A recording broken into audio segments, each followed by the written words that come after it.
नमस्कार प्रिय विद्यार्थियों, स्वागत है आपका वीकेएस फिजिक्स एकेडमी में। आज हमारा BSc third year quantum physics का यूनिट फर्स्ट का लेक्चर नंबर 9 है। इससे पहले के 8 लेक्चर्स के अंदर हमने क्वांटम फिजिक्स के बारे में बहुत कुछ पढ़ा है। सबसे लास्ट में जो हमारा लेक्चर था 8 नंबर, उसमें हमने जो अलग अलग फॉर्म्स हैं प्रकाश विद्युत समीकरण की, आइंस्टीन की, उनके बारे में चर्चा की थी। ये जो टॉपिक है बहुत ही मोस्ट इम्पोर्टेंट टॉपिक है कंपटीशन के लिए भी और अपनी बीएससी एग्जाम के लिए भी। कॉम्पटन प्रभाव इसे कहते हैं। ये कॉम्पटन प्रभाव वाला जो टॉपिक है वो बीएससी बीएड के सिलेबस में नहीं लगता है, लेकिन प्रत्येक कंपटीशन में, चाहे वो बीएससी बीएड के विद्यार्थी देंगे या जनरल बीएससी वाले विद्यार्थी देंगे, सबके कंपटीशन में ये क्वेश्चन आएगा। ये टॉपिक सबके लगता है, यानी उस सिलेबस में लगता है। तो बीएससी बीएड वाले विद्यार्थी भी इसको देखें, समझें, लेकिन नोट्स बनाने की आवश्यकता नहीं है। जो अपना टॉपिक है वो 3 पार्ट के अंदर मैं कंप्लीट करूँगा। पहले पार्ट में कॉम्पटन प्रभाव या एक्सपेरिमेंट वगैरह ये बातें आ जाएंगी। दूसरे पार्ट में इसकी जो डेरिवेशन है वो आ जाएगा। तीसरे पार्ट में इसके अनुप्रयोग है वो आ जाएंगे। तो शुरू करते हैं। कॉम्पटन इफेक्ट, कॉम्पटन प्रभाव क्या होता है।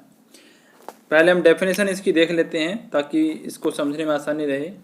जब एक्स किरणों को, जो एक्स रेज होती हैं, किसी प्रकीर्णक या लक्ष्य से प्रकीर्णित करते हैं, यानी जब एक्स किरणों को किसी प्रकीर्णक या लक्ष्य जो भी हम चूज करना चाहें प्रैक्टिकल के अंदर, उसके ऊपर गिराते हैं, उससे प्रकीर्णित करते हैं, तब प्रकीर्णित किरणों में आपाती एक्स किरण से, यानी जो आने वाली किरणें हैं, इंसिडेंट किरणें हैं, आपाती एक्स किरण से अधिक तरंग दैर्ध्य की एक्स किरणें पाई जाती हैं। इस घटना को कॉम्पटन प्रभाव कहते हैं। बड़े ध्यान से समझिएगा कि जब भी एक्स किरणों को प्रकीर्णक पर गिराया जाता है तो तब जब वे प्रकीर्णित होती हैं तो वो प्रकीर्णित होने वाली किरणें जो हैं, वो किरणें आपाती यानी जो आने वाली एक्स किरणें हैं उनसे ज़्यादा वेवलेंथ वाली होती हैं। ये घटना जो है उसको हम क्या कहते हैं, कॉम्पटन प्रभाव कहते हैं। कॉम्पटन एक साइंटिस्ट का नाम है।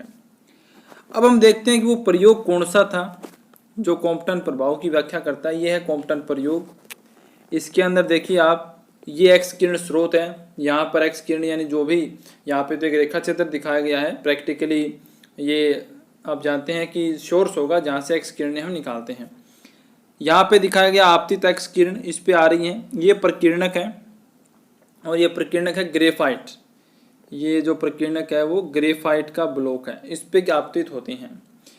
इससे प्रकीर्णित होने के बाद क्या होगा कि एक किरण तो इस प्रकार से चली जाएगी जिसके दोनों तरफ समांतरक लगा रखा है, यानी बिल्कुल स्ट्रेट जाए और इस क्रिस्टल से वो टकराए। इस क्रिस्टल से टकरा के ऐसे मुड़ेंगी। उसके आगे हमने लगा रखा है डिटेक्टर जो इनको संसूचित करेगा, ग्रहण करेगा। एक एक्स किरण है वो इस प्रकार से निकल जाएगी। तो एक किरण ऐसे निकल जाएगी, एक प्रकीर्णित हो जाएगी। तो इसमें देखा क्या गया कि इस किरण के जो वेवलेंथ है उसमें और ये प्रकीर्णित होने वाली जो किरण है इसके वेवलेंथ में, दोनों में डिफरेंस था। किसके रिस्पेक्ट में? जो आपाती किरण है, आपतित किरण है, उसके रिस्पेक्ट में दोनों में डिफरेंस देखा गया। एक किरण तो सेम वेवलेंथ की मिलती है, लेकिन एक प्रकाश किरण जो है, एक्स किरण जो है, वो अधिक वेवलेंथ वाली पाई जाती है। इस घटना को हम क्या कहते हैं? कॉम्पटन प्रभाव कहते हैं। और जानते हैं हम इसके बारे में। देखिए 1923 में कॉम्पटन ने एक्स किरणों को ग्रेफाइट ब्लॉक द्वारा प्रकीर्णित करवाया तो पाया कि प्रकीर्णित एक्स किरणों में 2 प्रकार की तरंग दैर्ध्यों की एक्स किरणें पाई जाती हैं।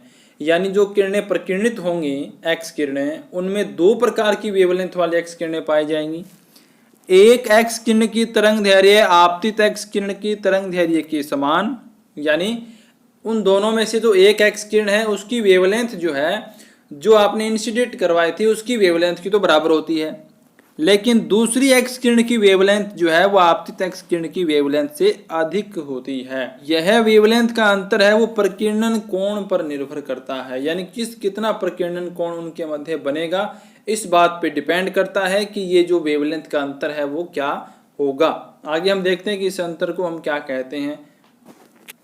तो नेक्स्ट के अंदर कॉम्पटन विस्थापन आता है अपने पास। कॉम्पटन विस्थापन, प्रकिरणित एक्स किरणों की वेवलेंथ का जो अंतर है उसे कॉम्पटन विस्थापन कहते हैं, और आप जानते हैं इसको मीटर में डिनोट किया जाएगा। वेवलेंथ जो है उसकी जो मात्रक होता है वेवलेंथ का, वो डिस्टेंस ही होती है वेवलेंथ, दूरी जो है सरंगों और गर्तों के मध्य दूरी होती है।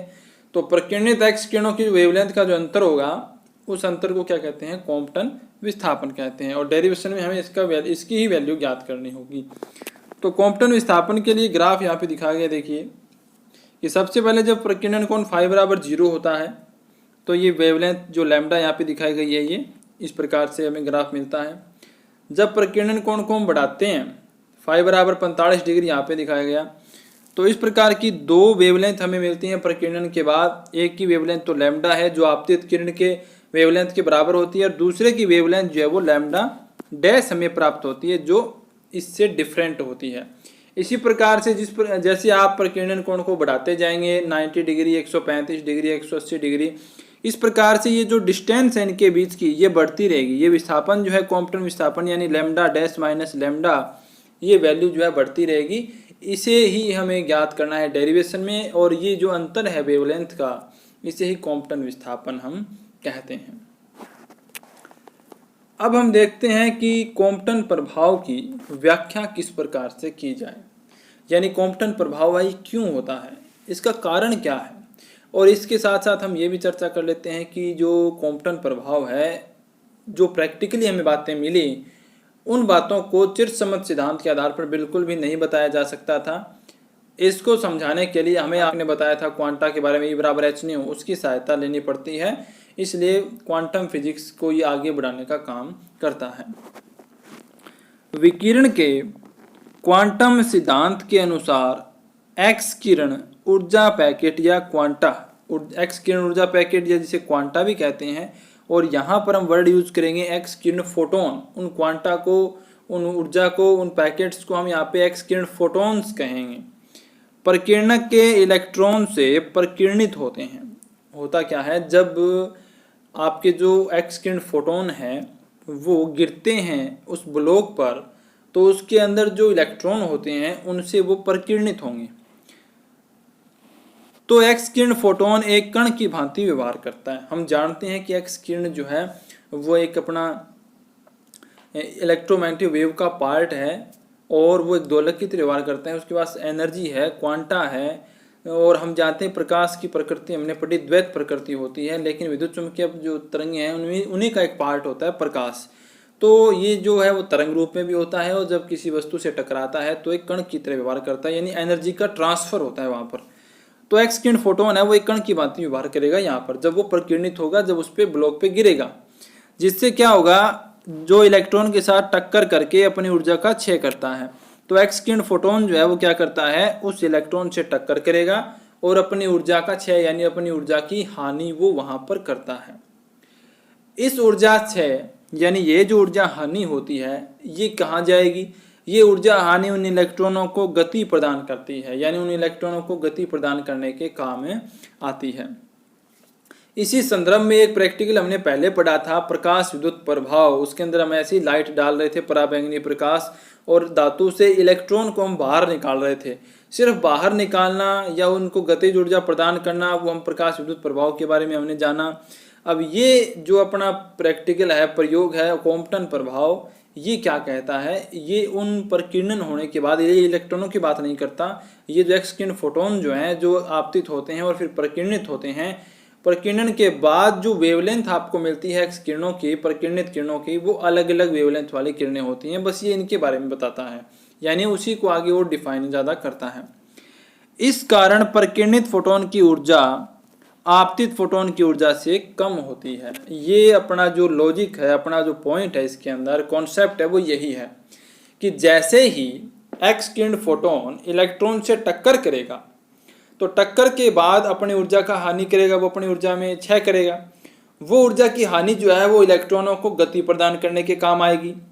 अब भाई गति तो इलेक्ट्रॉनों को प्रदान कर देगा, लेकिन जो एक्स किरण फोटोन है उसकी पास ऊर्जा तो कम हुई। तो जो ऊर्जा कम हुई वो ऊर्जा कौन सी फोटोन की कम हुई, जो प्रकीर्णित फोटोन है, जो टकराने के बाद वापस जा रहे हैं, उनकी जो ऊर्जा है वो कम होगी। लेकिन वो कम किससे होगी, जो आपतित फोटोन था, जो पहले आया आपतित हुआ इलेक्ट्रॉन से टकराने से पहले, उसकी जितनी ऊर्जा थी उससे प्रकीर्णित फोटोन की ऊर्जा कम हो जाएगी। ऊर्जा का संबंध डायरेक्ट होता है आवर्ती से, E बराबर एच न्यू। यानी अगर ऊर्जा बढ़ती है तो उसकी आवर्ती इसका मतलब बढ़ेगी, अगर जिसकी आवर्ती कम है तो उसकी ऊर्जा कम है। तो यहाँ पर ऊर्जा कम होती है, इसका मतलब उसकी आवर्ती भी कम हो जाएगी, तथा ऊर्जा का संबंध आवर्ती से होता है। और जब आवर्ती कम प्राप्त होगी तो वेवलेंथ अधिक प्राप्त होगी। अब देखिए आवर्ती यहाँ पर कम हो जाएगी तो आप जानते हैं V बराबर न्यू लैम्डा, यानी कि न्यू बराबर V अपॉन लैम्डा। ये V वेलोसिटी, अगर मैं यहाँ पे लाइट वेलोसिटी यूज करता हूँ तो न्यू बराबर C अपॉन लैम्डा होगा। इस प्रकार से हम जानते भी हैं कि लैम्डा जो है यानी वेवलेंथ है वो आवर्ती के अपोजिट होता है, व्युत्क्रमानुपाती होता है। तो यहाँ पर अगर आपको आवर्ती कम प्राप्त हो रही है तो वेवलेंथ अधिक प्राप्त होगी, यानी वो वेवलेंथ बढ़ जाएगी। इस कारण प्रकीर्णित फोटोनों की जो वेवलेंथ है उसको हमने लैम्डा डैश मान लिया, जो बढ़ जाएगी जो अलग है उसको लैम्डा डैश मान लिया, और जो आपतित है वो लैम्डा है। लैम्डा डैश आपतित फोटोनों की वेवलेंथ लैम्डा से अधिक होगी, यानी कि आवर्ती कम होने से वेवलेंथ बढ़ जाएगी।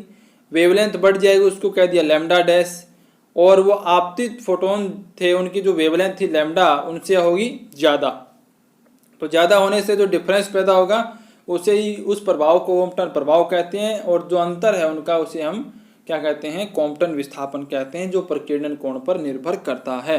अर्थात उनकी आवर्ती या ऊर्जा एच न्यू डैश। देखिए जो कम होने वाली आवर्ती उसको न्यू डैश हमने कह दिया, और जो पहले आवर्ती थी लैम्डा के रिस्पेक्ट में उसे हम क्या कहेंगे, न्यू कहेंगे, वो कम प्रेक्षित होगी। तो आप ये भी कह सकते हैं, दो स्टेप है यहाँ पर। वेवलेंथ के पदों में लेके चलेंगे तो वेवलेंथ बढ़ जाएगी, आवर्ती के पदों में लेके चलेंगे तो आवर्ती क्या होगी, घट जाएगी। और E बराबर हमारे पास एच न्यू होता है, तो एच न्यू बराबर हम ऊर्जा भी कह सकते हैं, इसलिए लिखा है उनकी आवर्ती या ऊर्जा एच न्यू डैश कम प्रेक्षित होगी, यानी कि आवर्ती कम होगी तो ऊर्जा भी कम हो जाएगी, आवर्ती बढ़ेगी तो ऊर्जा भी बढ़ जाएगी। तो ये हमारे पास कॉम्पटन प्रभाव की व्याख्या हमने पढ़ ली कि किस प्रकार से होता है, ये क्यों होता है। कॉम्पटन विस्थापन भी हमने पढ़ लिया कि जो प्रकीर्णित एक्स किरणों की जो वेवलेंथ है उनका अंतर जो है उसे कॉम्पटन विस्थापन कहते हैं, और वो प्रकीर्णन कोण पे डिपेंड करता है। प्रकीर्णन कोण की वैल्यू चेंज होने से कॉम्पटन विस्थापन जो है वो चेंज होता है। और उससे पहले हमने पढ़ लिया कॉम्पटन का प्रयोग क्या है और ये कॉम्पटन प्रभाव क्या होता है, ये सभी डेफिनेशन हमने पढ़ ली हैं। नेक्स्ट वीडियो के अंदर हम पढ़ेंगे कि कॉम्पटन विस्थापन जो है वो किस प्रकार से आएगा, किन चीज़ों पे डिपेंड करेगा, क्या उसका डेरिवेशन रहेगा, और उससे आगे की वीडियो में हम उससे कुछ अनुप्रयोग उसके पढ़ेंगे, उसकी सहायता से कुछ और बातों को हम जानेंगे।